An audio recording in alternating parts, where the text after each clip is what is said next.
voudrais insister sur un point qui me paraît important, c'est la différence entre transmettre de l'énergie et transmettre de l'information.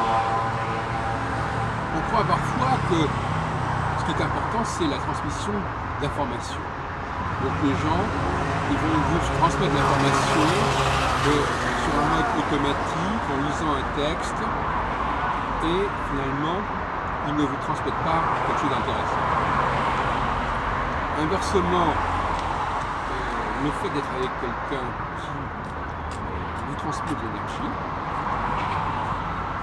parce qu'il y a une énergie qui émane de lui, au fond, ce qu'il dit n'est pas si important que cela. Ce qu'il dit est important parce que c'est ça qui va véhiculer l'énergie ou qui va être véhiculé par l'énergie. Et ce qui est important, c'est l'énergie elle-même. Et même sur le plan musical, par exemple, ce qui est important, c'est pas tellement... D'ailleurs, la musique est par définition quelque chose d'ordre de l'énergétique. Donc finalement, ce qui est important, c'est pas l'information véhiculée par la musique. C'est l'énergie qui est véhiculée par la musique. Et cette énergie, elle est d'autant plus... Elle est d'une qualité d'autant plus intéressante qu'elle est de l'ordre de l'improvisation, qu'elle est quelque chose qui est en train de vivre, qui est en train de se faire devant vous, et non pas quelque chose qui est reproduit, exécuté à partir d'une œuvre ancienne, même si, en effet, même un interprète de Beethoven ou de Brahms peut avoir une forme d'énergie, c'est vrai, mais c'est pas tout à fait la même qualité d'énergie que celle qui est en train de se manifester sous vos yeux, et qui est une nouveauté à la fois pour le public, mais aussi pour celui qui joue, puisqu'il improvise, donc quelque part, il est à la recherche de cette énergie, de cette information, et cette information, il ne peut la recevoir que dans une problématique énergétique. Donc elle est là, elle émerge, elle naît comme un enfant qui naît sous vos yeux.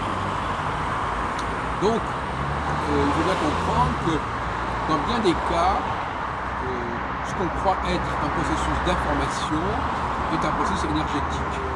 Même dans le cas, par exemple, de la consultation psychanalytique ou astrologique ou psychologique, ce qui est important, c'est pas tellement ce qui est dit, c'est la façon dont c'est dit, c'est la manifestation de l'énergie qui se développe, qui se déploie devant vous.